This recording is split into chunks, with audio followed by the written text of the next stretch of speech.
Ana pirezidaantii duraanii Joo Baayidanii har'a seenaa pirezidaantii Tiraampiti fuuleffannee qophii addaa qabna. Maraafuu haga xumura sagantaa keenyaatti nu waliin turaa jenna dhaggeeffatoota keenya. Piroodyuusariin Tamsaasa irraa Biraan Haayiluu, Tamsaasa intarneetii fi miidiyaa hawaasummaa akka qindeessitu immoo Tigisti Gammeeti. Oduuf gara jaalanneettan sin dabarsa.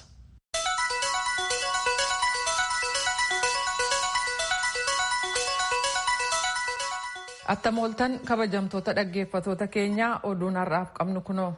Hojiin hidha laga Abbayyaa bishaaniin guutuu marsaan duraa xumuramuusaaf Muummichi Ministeera Itoophiyaa Abiyyi Ahmed kaleessa lammiiwwan Itoophiyaan baga gammaddan jedhanii jiru. Gabaasa kana Mallas Kaachoo ammaat ergee namoota dubbisa. Muummichi Ministeeraa Itoophiyaa kaleessa fuula Tiwiitarii isaanii irratti guutinsa bishaanii marsaa duraa kan hidha laga Abbayyaa ifatti beeksisan uummata Itoophiyaatiin baga gammaddan jechuudhaan itti fufanii ennaa ibsanis boqonnaa murteessaa hidha laga Abbayyaa kana dhaga'uuf, arguuf, baasii isaaniitiin deeggaruuf dhaloonni hedduun hoogganoonni hedduun hawwanii turan. Har'a laga Abbayyaa sirbaaf ittiin sodaachisarra dabree utuu eenyuuniyyuu miidhiin boqonnaa murteessaa irra akka ga'u taasisnee jirraa jedhan.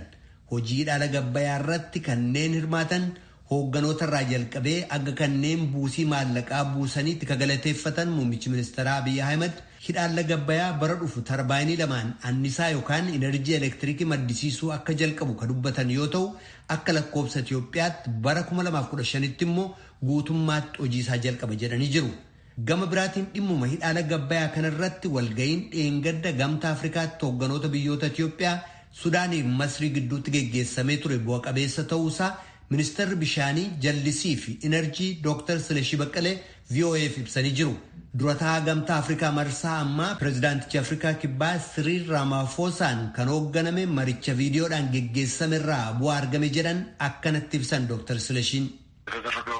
አቅጣጫ የመስጠት መሰረት ድርድሮች ስናካሄድ ነበር። ቴክኒካልና የህግ ማዕቀፍ kallattii itti kennuudhaaf jecha waliin dubbii geggeessaa turre dhimmoota seeraaf teeknikaa irratti isa gamaaggamuu fi kallattii ittaanu kennuuf ture kan wal ga'an bayin gamaagama sanaas ilaalamee jira. Deemsisaas gaariidha jedhanii jiru. Yeroo dhiyootti waliigaltee waa'ee guutinsa bishaanii akka xumuramu kabiraa dhimmoota waaraa yookaan immoo ka yeroo dheeraa xumurachuuf immoo akkasuma waliin dubbiiwwan itti fufan akka geggeessaman ka jedhutu dubbatame. Boqonnaa lamatti hiramee akka geggeessamu dubbatamee jiran Dr. Silashii Baqqalee.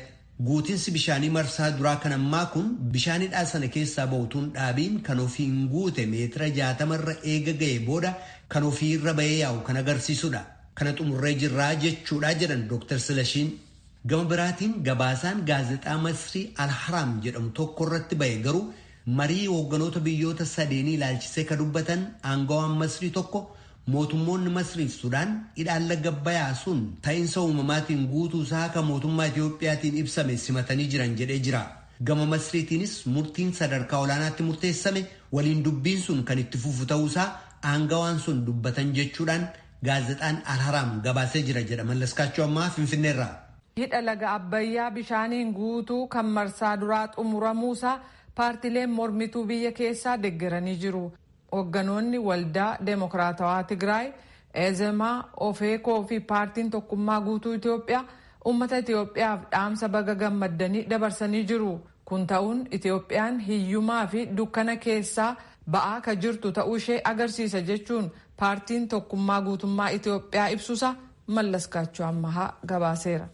Murtii mana maree federaalaan ala akkasumas ilaalcha guutuu biyyaan faallaa dhaabbachuudhaan Hiwaat Tigraay keessatti filannoo gaggeessuuf murteessuusaa bulchiinsi naannoo ollaa ta'an irraa mormiin isa mudateera jechuudhaan Asteer Misgaanaw Baahirdaar irraa gabaastee jirti. Koreen eenyummaa Amaaraa Walqaayitti deebisuuf hundeeffamee fi sochiin biyyootii Amaaraa yookaan ABN ibsa baasaniin Hiwaat waggootii 27f aangoo qabu gargaaramuun abbaa irrummaan lafa bulchiisa naannoo Amaaraa jala turan dirqiidhaan gara Tigraayitti dabale jechuun himatu. Ammas jechuun ega jijjiiramni argame boodas bulchiisi naannoo Tigraay lafa bulchiisa naannoo Amaaraa irraa fudhatee fi gaaffileen eenyummaa ituu hin deebi'in filannoo gaggeessuu hin danda'u jedhan. Iyyata isaanii kanas gara mana maree federeeshiniitti dhiyeessuuf ka jiran ta'uu beeksaniiru. Dhimma kana kan ilaaleen kan gaafataman itti gaafatamtuu waajjira koominikeeshinii bulchiisa naannoo Tigraay Aadde Liyaa Taaddasee deebii kennaniin kun yaada humnootii nutu uummata Walqaayitiif raayyaaf beekaa jedhan biraa madde waan ta'eef fudhataman qabu jedhaniiru. Itoophiyaa keessatti tasgabbii dhabiinsi dhiyeenya kana deebi'e kun keessumaa dargaggoota irratti akkasumas diinagdee fi hawaasummaa irratti dhiibbaa akka qabaatu xiinxaltoonni diinagdee fi siyaasaa ibsanii jiru. Jeequmsi siyaasaa irra deddeebi'ee ka'u kun uummanni waa'ee hegeree isaa irratti shakkii akka qabaatu gochuun haala amma jirurraas abdii akka dhabu godhaa jedhanii jiran. Hookkarri dhiyeenya kanaa Itoophiyaa keessatti uumame hojii investimentii gaggeessuuf fedhii jiru xiqqeessee daldalaa fi qubannaa jiru irratti dhiibbaa qabaataa jechuun xiinxaltoonni kun dubbachuu gabaasamee jira. Abbummaa qabeenya lafaa kan ilaaleen godina Koonsoo fi aanaa addaa Aalee gidduutti walitti bu'iinsa uumameen gamlameen irraa namni 16 ajjeefamanii lammiiwwan biyyattii 16,000 caalaa manaaf qe'ee ofiirraa godaanuu aangawoonni mootummaa kan godinaa fi aanaa addaa ibsuu isaanii Yoonaataan Zabdiyoos gabaasee jira. Kan dhaggeeffataa jirtan raadiyoo sagalee Ameerikaa sagantaa afaan Oromooti. Kutaa Yuunaayitid Isteetsi kataatee Oregon magaalaa Poorlaand keessa ka jiru manni murtii federaalaan alatti namoota hiriiranii turan irratti tikii federaalaa gaaza himimmaansu dhukaasee jira. Poorlaand keessatti hiriira gaggeeffame kun guyyootii walitti aanan 56 kan itti fufe yoo ta'u kunis hokkara poolisiin gaggeessu loogii sanyii fi dhiyeenya kana ammoo humnootiin federaalaa magaalattii keessa buufachuu mormuuf gaggeeffama. Bulchaan magaalaa Poorlaand Ted Wheeler dallaa mana murtii bira dhaabbachuudhaan namoota yeroo gaaziin himimmaansu darbatamu argan keessaa tokko turan. Bulchaan kun lafa hiriira sanaatti kaleessa dursanii argamuun ummataaf deeggarsa qaban ibsuuf ture. Garuu achitti argamuu bulchaa magaalattii kana hiriirtonni hedduun fudhatama dhabsiisanii itti iyyanii jiran. Awustiraaliyaaf magaalaa guddinaan lammaffaa taate Melbourne keessatti haguuggiin funyaaniif afaanii yookaan maaskii kaa'achuun kamisa har'aa kaasee dirqama ta'ee jira. Magaalli kun biyyattii keessatti lafa weerarri vaayirasii koronaa itti hammaataa jiru taatee jirti. Uummata magaalaa Melbourne keessa jiraatu miliyoona 5 gidduutti faca'inni vaayirasii koronaa to'achuuf jecha ajaja dhiheenya kana kenname keessaa kun tokko. Namni umriin 12 ol ta'e kamiyyuu manaan ala maaskii tuun kaa'atiin yookaan afaaniif funyaan ituun haguuggiin argamnaan hanga doolaara $143 adabama. Kanneen namoota miindessuun hojjechiisan hojjetoonni isaanii maaskii kaa'achuun barbaachisaa miti jechuun jajjabeessu taanaan immoo doolaara 7,000 caalaa kan adabaman ta'uun ibsameera. Oduun keenya kanuma.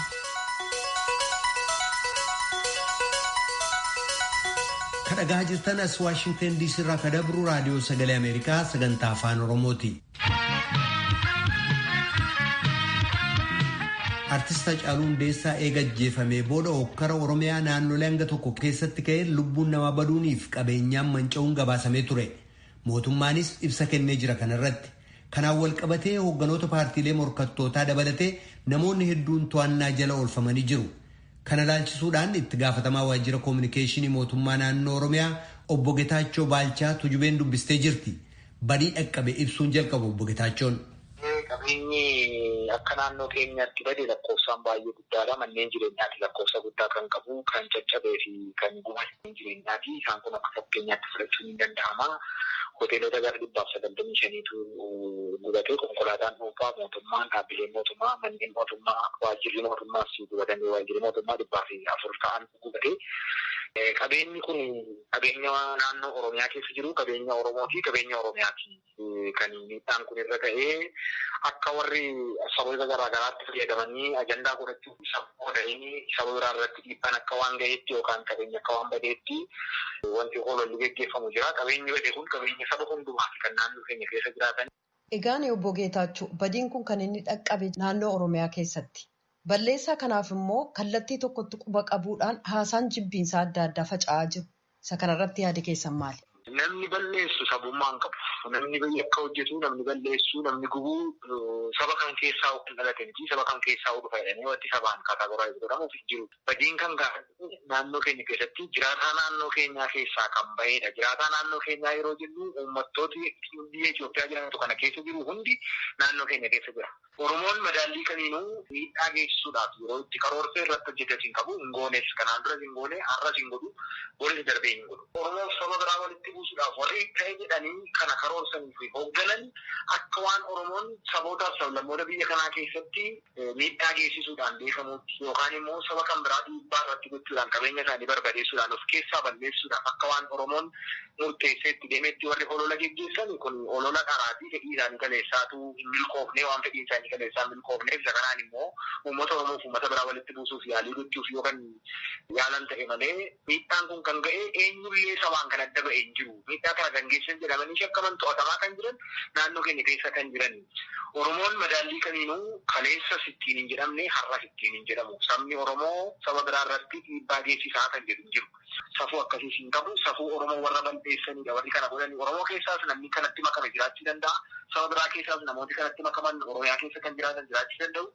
Ergamanii naannoo biraatiis dhufanii magaalaa keessatti galanii gocha kana kan raawwatan waan jiraniif Oromoon yeroo madaallii kamiinuu saboof sablammoota uummata Itoophiyaa keessaa ofitti qabee wajjiniin kan jiraatu keessaa har'as kaleessas kan ture har'as kan gochaa jiru uummata Oromoo eenyuudhaa ol jechuudha naannoo kana biyya kana keessatti. Akka isinatti himtanitti namoonni to'annaa jala oolan lakkoofsi isaanii hedduudha. Namoota kanarratti qorannaan innaa geggeessamu adda baasuudhaaf qaamni walaba ta'e irratti hirmaatamoo yookaanis mootummaa qofa maaliifi mootummaa yoo fudhanne gama mootummaatiin ilaalaa qaamni walaba ta'e immoo yoo itti dabalame daran qorannaan kun ifaaf walaba ta'a. Hagam walaba qorannaan kun haalli inni ittiin geggeeffamaa jiru. Mootummaa jechuun qaamolee mootummaa sadiitu jira. Qaama seera baasuu, qaama seera hiikuuf, qaama seera raawwachiisutu jira. Kanaaf qaamoleen kun sadaniyyuu aangoo mataa ofii isaaniitii qabu. Garuu immoo baalaansi karaa ta'een walii isaaniitti tuumbuun hojii isaanii of danda'aniiti kan isaan hojjetanii. Kanaaf amma mootummaa jechuun qaamolee sadan kana keessaati qaamni raawwachiistu qaama aangoo mootummaa olaanaa raawwachiisuudhaaf qabudha. Heeraaf seera mootummaa eegsisuudhaaf dirqama qabudha.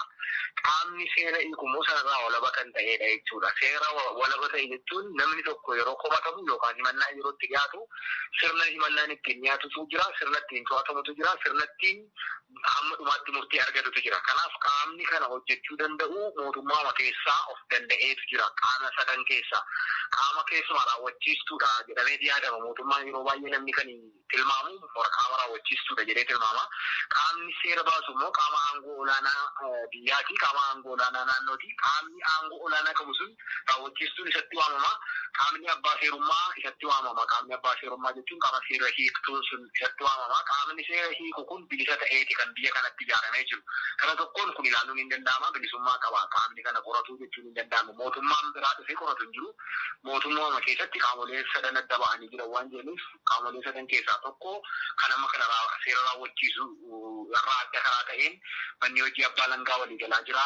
Poolisiin hin jira. Manni murtii hin jira. Qaamoleen kun seera namni ittiin qabamuu qabuu fi to'atamuu qabuuf seeratti ittiin dhiyaachuu qabu namni akka seeratti dhiyaatu gochaa kan isaan jiranii fi karaa biraatiin immoo mirga namoomaa irratti kan hojjetu dhaabbanni mirga namoomaa irratti hojjetu akka biyyaatti hin jira. Dhaabbanni mirga namoomaa irratti hojjetu kun qaama biraatiin mirgi namoota qabaman kanaa yookaan shakkaman kanaa karaa seeraaf waa ta'een eegamaa jiramoo eegamaa jiru jedhee hordofuu hin danda'a. Fakkeenyaaf dhaaboliin mirga namaa sadarkaa addunyaa kan akka Amnesty International namoonni hidhaman kun jamaadhaan walitti qabamaniitiin himannaan irratti hin dhiyaanne jechuudhaan haqi akka mirkanaa'u gaafataa jiru. Isa kanarratti yaadi keessan maali? Biyya kana keessatti namni qaama hir'ataa ture, namni dararamaa reebamaa ture, mana shakkameefi yakkameefi miidhaan kun irra gahaa ture. Waggoota lamaan kana keessatti immoo wanti hundeedhaan jijjiiramuu qaba jedhamee yaadames kana caasaa nageenyaas haa ta'u, caasaa seeraas haa ta'u, caasaa mootummaa sadarkaan jiran keessatti gochaan akka kanaa deebi'ee kan raawwatamu yoo ta'e kan kaleessaa balaaleffachuun keenya siiqaan qabu jechuudha. Kanaaf mootummaan mirgi lammiiwwanii eegamuu danda'uu irra laata namni sun to'atame jimilaadhaan to'atame kan jedhu ofumaa itti dabaluuf yoo ta'e malee lakkoofsa amma himeedha kan to'atan Oromiyaa keessatti. Namni kun immoo kan to'atame sun hundisaa ragaan harkarra nagaituun baay'ina malee haalli kun amma har'aattuu mana sirreessaa yookaan mana to'annaa keessa jiraa jechuun irraa jalaan qulqulleessanii kan yeroo beellamaatti gaafatamu yeroo beellamaatti gaafatanii kan mirga wabiitiin ba'uu danda'u mirga wabiitiin baasanii kan gorsanii haalli itti geggeeffamaa jiru waan jiruuf mirga namoomaa irratti dhiibbaatu jiraa kan jedhu qorannaa akkasiis hin qabnu amma ammaatti uffata akkasitti deemamee hin jiru. Komee dhiyaataa jiru keessaa tokko namoonni siyaasaa kanneen hidhamaniif mormitoota ittiin cafaquudhaaf dantaa siyaasaatii fi inni kun gama mootummaan attamitti ilaalama? To'annaan kan geggeeffamee namoonni siyaasa biyya kana keessatti qooda fudhachuudhaaf socho'aa jiran baay'een isaanii yaada qaban qabatanii kanneen mana sirreessaa keessa turanii kaan biyya alaa turanii kan biyya alaa turanis biyya keessatti galanii akka socho'an kan mana sirreessaa keessa jiranis mana sirreessaa keessaa ba'anii yaada isaanii bilisaan uummatatti ibsachuu akka danda'aniif kan haala mijeesse mootummaadha. Kanaaf mootummaan ofii haala mijeessee deebisee dirree siyaasaa dubbisuudhaaf yookaan immoo yaada namaa daangessuudhaaf jedheetu nama mana hidhaatti guura kan jedhu fudhataman qabu. Bu'uuras hin qabu waan ta'eef.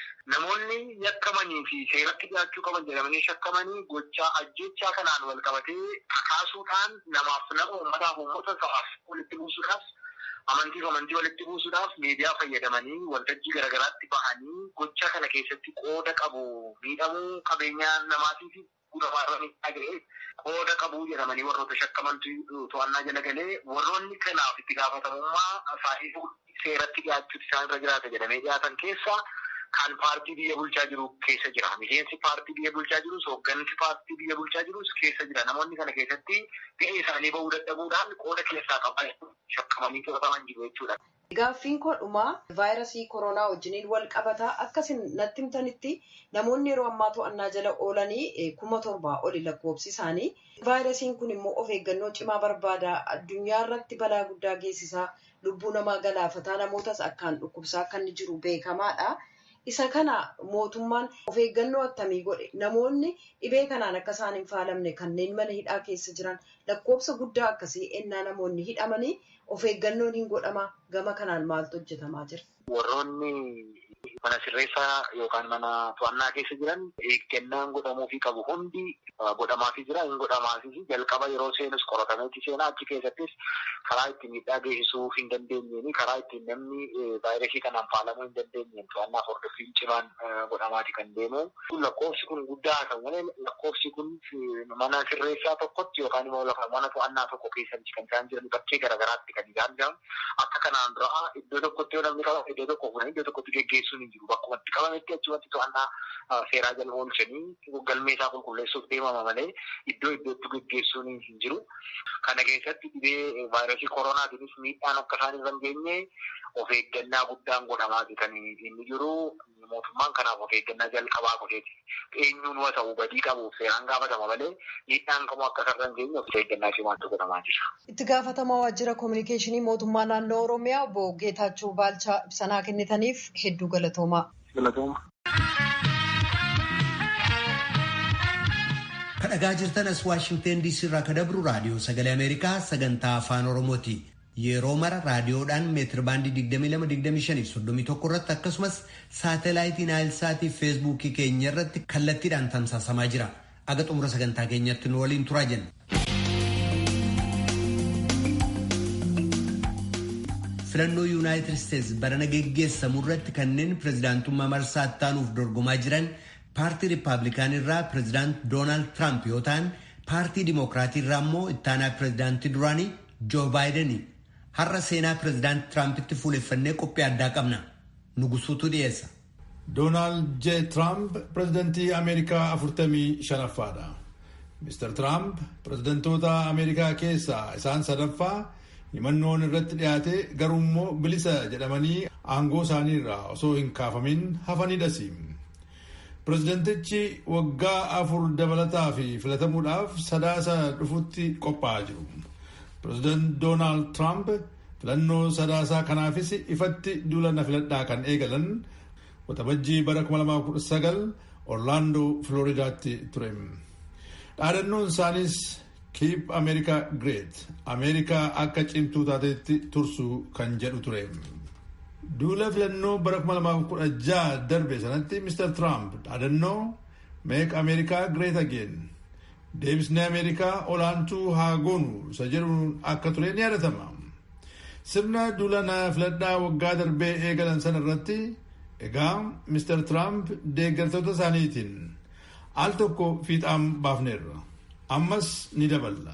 Isa kana garuu hojicha walumaa galatti xumuruuf jirraa jedhan. Pireezidant Doonaald Tiraamp biyya amma Ameerikaa ga'uuf hoogganaa hin ta'in dura maal fa'aa hojjechuun beekamu. Haga tokko odeeffannoo isiniin geenya.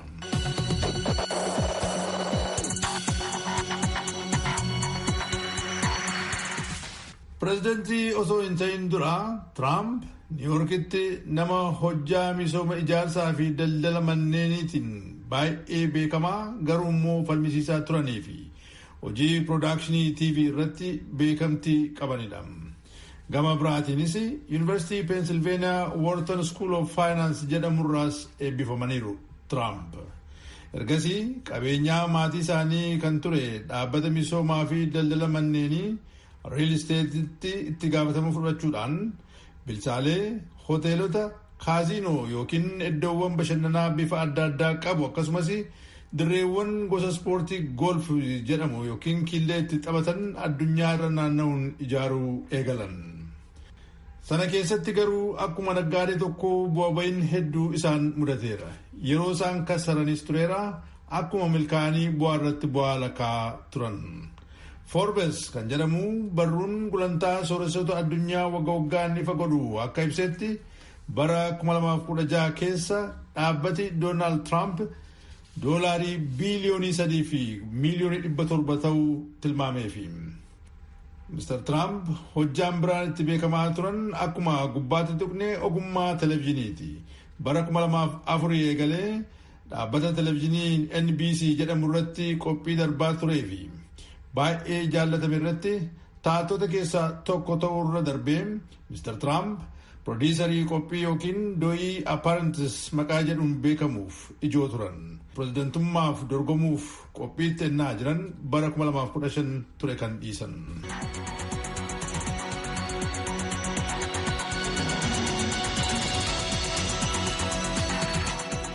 Egaa barri 2016 ga'ee Tiraamp bulchaa biyya Ameerikaa ta'an. Ergasii masaraa White House ergii seenaniin as waggaa 3 walakkaa keessatti pirezidantichi Doonaald J. Tiraamp maal faa hojjetan. Kanneen tuqaman keessaa Tiraamp seera taaksii yookiin dilaala biyyattii irratti jijjiirama guddicha jedhamu hojiirra oolchan. Raayyaa waraanaa Ameerikaa biyya Siiriyaa ture irraa irra jireessa isaa biyyatti deebisan yookiin lakkoofsa waraanaa Ameerikaa achi jiru gad-xiqqeessan. Mana murtii muummichaa yookiin mana murtii olaanaa biyyattiitti isa Supreme Court jedhamuuf miseensota 9 qabuun beekamu keessatti lamaan isaanii kaadhimuudhaan milkaa'aniiru. Sun immoo deeggartoota isaaniif akka injifannoottis lakkaa'ameera. Kana qofa miti koolugaltoota seeraan ala gara Ameerikaa seenan adamsanii qabuu fi bakka dhufanitti deebisuu akkasumas daangaa Ameerikaa gara kibbaa jirutti dallaa ijaaruudhaaf jalqaba maallaqa guddaa doolaarii biiliyoonii 1 fi miiliyoonii 400 koongiraasaa biraa argamsiisuu danda'uun gama kaaniin immoo imaammata hordofaniin milkaa'uu ni dubbatama. Dallaadhuma daangaa biyyattii gama kibbaa Meeksikoo daangeessu kana cimsanii ijaaruuf pirezidantichi qarshii dabalataa doolaarii biiliyoonii 3 fi miiliyoonii 600 akka ramadamu gochisiisuunis injifannoo biraa ture.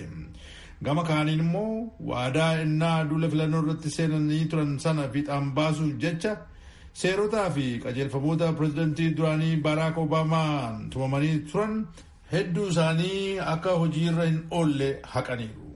Obaamaa keer maqaa jedhuun kan beekamu seera wabii nageenyaa uummata miiliyoonii hedduu fayyadu keessaa gariin akka haqamu godhaniiru.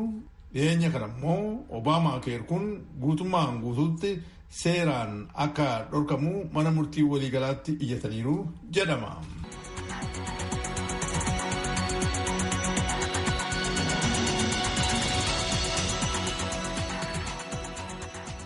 Kun utuu akkas ta'ee jiru milkaa'inni guddichi Mr. Trump gama dinagdeedhaani. Waggoota 7 darban aangoo irra turan kana keessatti hojii dhabeessummaan haala waggoota 50 keessatti Ameerikaatti mul'atee hin beenneen dhibbantaa 3.5 gadi bu'e. Garuu golfaa koronaatti ahammaatuuti injifannoo isaan guddina dinagdee irratti goonfatan sun bara kana akka hin taane ta'eera. Babal'ina vaayirasii koovidii chaayinaa ka'ee addunyaa waliin ga'e kanaan. Sanas ta'e dhibeen koronaa dinagdee Ameerikaa ammaafis taanaan raasaa jiru Yuunaayitid Isteetsi irratti dhiibbaa kana jedhamu uumuusaa kan shakkan Tiraamp biyyattiin deebitee dandamachuu isheetiif shakkii hin qabani. Koronaa kanaan walqabatee baatii gurraandhalaa keessa naa dubbatan vaayirasiin kun ni bada. Guyyaa tokko raajiidhuma ta'ee akkuma tasaa ni badaa jedhanii tilmaamuu isaanii televezyiiniin biyya kanaa bal'inaan irra deddeebi'anii mul'isan. Faallaa isaatti garuu vaayirasiin kun kutaalee biyyattii 50 waliin ga'ee biyyattiis jeequmsa dinagdee keessa seensisuun hojjettoonni miiliyoonii 48 hojii isaanii dhabuuf dirqamaniiru. Manneen barnootaa hundi manneen daldalaas akkasuma guutummaan guutuutti cufamuuf dirqamanii. Koronaan walqabatee haalli ta'e hundi filannoo sadaasa 3 bara 2020 mo'achuurraa akka hin gufachiisneen kan dubbatan Doonaald Tiraamp talaalliin vaayirasii kanaa baatilee keessatti argamuu dubbachuurraa boodatti deebi'anii hin beekan. Ogeessonni fayyaa garuu jalqaba baatii bara 2021 keessatti tilmaamu.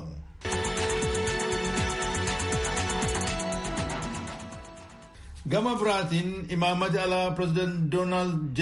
Tiraamp hordofan Ameerikaan haa dursitu isa jedhuun beekama. Sana jechuun waan hunda caalaa fedhii Ameerikaanotaa eegsisuu yookiin kabachiisuu jechaadha.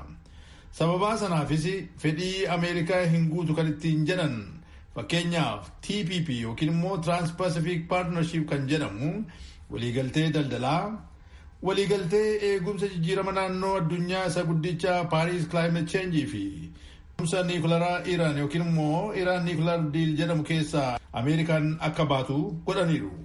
Naaftaa maqaa jedhuun kan beekamu tumsa daldala dilaala alaa Kanaadaa fi Meeksikoo dabalatee Ameerikaa kan keessatti hirmaattee turte keessaa biyyi isaanii akka baatu yookiin immoo fooyya'ee akka mallatteeffamu dirqisiisuudhaan waliigalteen biyyoota sadeen gidduu jiru naaftaan akka haaraatti akka deebi'ee mallatteeffamu godhaniiru. Chaayinaatti immoo waraana daldalaa labsaniiru jedhama. neeto yookiin gamtaa waraanaa Atlaantik kaabaa ilaalchisuudhaan Ameerikaan gamtaa kanaaf baasii guddaa baasaa jirti jechuudhaan qeeqanii ture. Qeeqa qofa miti dhiibbaas uumaniiru. Gama hariiroo hooggantoota addunyaa waliin qabaniin immoo biyyoota michooma gaarii Ameerikaa waliin qabaachuun beekaman waliinis walitti dhufeenyi isaanii ulfaataa ture jedhama. Akka fakkeenyaattis chaansilarii Jarman Angela Merkel kan Faransaay Emmanuel Macron kan tuqamudha. Faallaa isaatti immoo pireezidantii